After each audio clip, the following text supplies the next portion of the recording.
Ashama harka fuunee akkam jirtu kabajamtoota daawwattoota horni miidiyaa kun oduu gaggabaaboo torban kanaati. Oduu gaggabaaboo torban kana horni miidiyaa irratti kan isinitti himu Allalisaa Dhaabaati.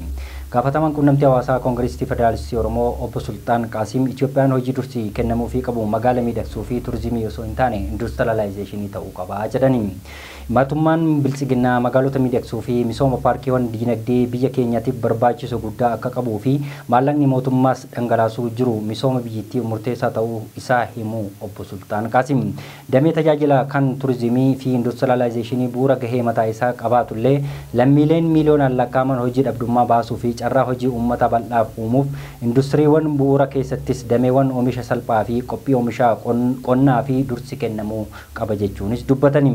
Uummata Itoophiyaa daangaa hiyyummaa keessaa baasuufis akeekni dinagdee dursi kennamuu fi qabu industiriidha kan jedhan qondaalli kaafaa Obbo Sultaan Qaasiim.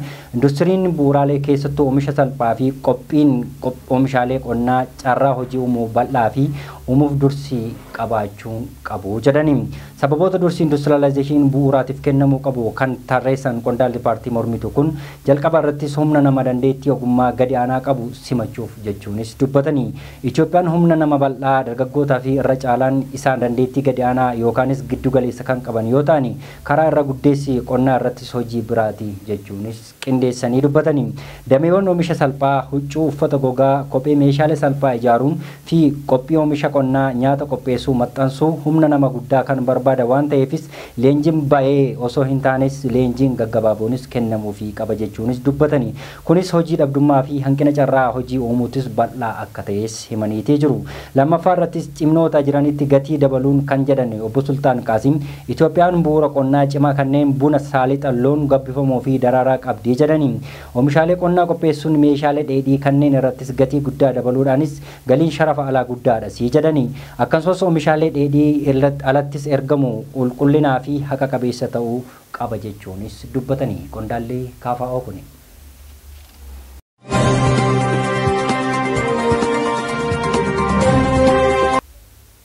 Poolisiin federaalaa ogeeyyii fayyaa 47 to'annoo jala oolchee qorataa jiraachuu beeksise.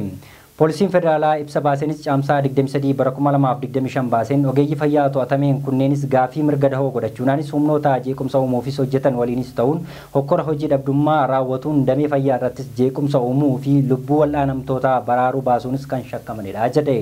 Shakkamtoonni kunneenis dhaabbilee fayyaa garaagaraa keessattis qaamolee hokkora hojii dhabdummaa kaasanii uumuunis qaamolee ogeeyyii fayyaa hin kaane goomuun adii fi uffisuun mooraa hospitaala keessatti seenanis jeequmsa akka kaasanis godhaniiru jedhani. Kana jedhanis poolisoonni waayilaa isaanii hojiirra argamu doorsisuu fi dhaabbilee mootummaa tajaajila wal'aansaa fi barnoota kennamu keessattis adeemsa baruu fi barsiisuu danqeeraa jedhani.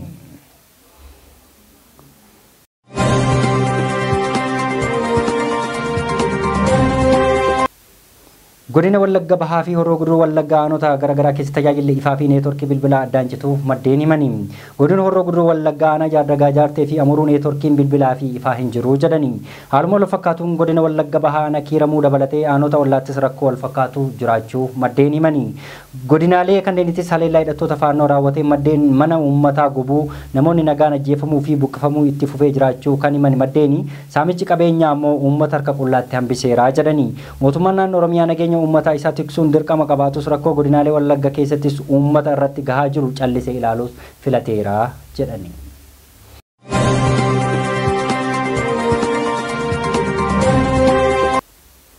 Hidhattoonni waboo marii nagaa mootummaa faana eegalan akka itti fufanii fi hidhattoonni faannoo ammoo kaayyoo qabatamaa fi nagaa qabeessa qabatanii gara marii nagaattis akka dhufan mootummaan Ameerikaa waamicha dhiyeessee jedhame. Mootummaan Itoophiyaa immoo haleellawwan diroonii lammiilee ofirratti raawwatu dhaabee gara furmaata akka dhufuu fi waamicha Ameerikaan kun karaa ambaasaaderaa imbaasichaan dhiyaateedha si jedhame. Bara walitti bu'iinsaa kana biroo lakkoofsi yeroottis dhiibbaa walitti bu'iinsaa kun lammiilee Itoophiyaa irraan gahaa argamsiisuu barbaachisaa akka hin taanee fi imbaasichis yeroo daantaan uummataa fi dursa kennee fi walitti bu'iinsaawwan keessoo Itoophiyaa falaa waarawaa argachuu qaba jechuun dubbate. Yeroo kanneen qeerraa buqqaanii qe'ee ofiittis deebisanii ijoollee mana barnootaatti deebisuu fi tajaajila fayyaa argatanii fi seerluuga yookaan seera dhabdummaan sochii hidhannoo sababa godhachuun bara maatilee jiru dhaabbachuu qabus akka ta'us himeetii jira jedhame.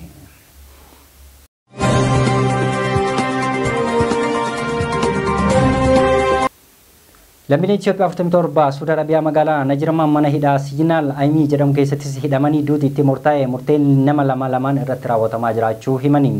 Caamsaa 20 bara 2025 namoonni lama kan maqaan isaanii Abdusalaam Jamaal Muhammadii fi Abdusalaam Nagaa Muhammad jedhaman baafamanii murteen du'aa irratti raawwatamee jira jedhame.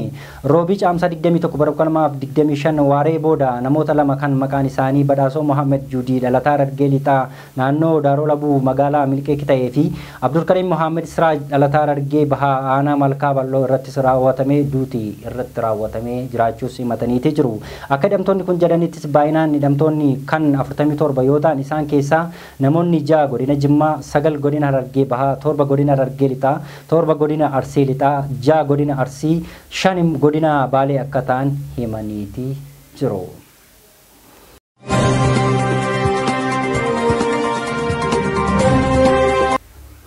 Oduu biyya laatiin Raashaan diroonii fi misaa'ila haleellaa guddaa Yuukireen irratti gaggeessitee jedhame. Dirooniiwwan 250 fi misaa'ila pilaastikaa 14 magaalaa Kiilivaa haleelteettis jedhameeti jira.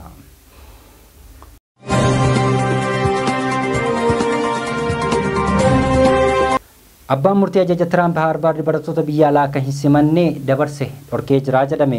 Yuunivarsiitichi akka jedhettis murteen bulchiinsi Tiraamp kamsa dabarse kun mala dhibdee seeraa fi mirga dhabdummaa ofii ibsachuun akka cabsedha jedhame. Bulchiinsi Tiraamp akka jedhuttis Haarvaard farra Yihuudootaa qolachuufis akkasumas adeemsa qacarrii fi ittiinis simatu irrattis jijjiirama fiduufis hojii gahaa hin hojjenne jedhamuunis komatameeti jira.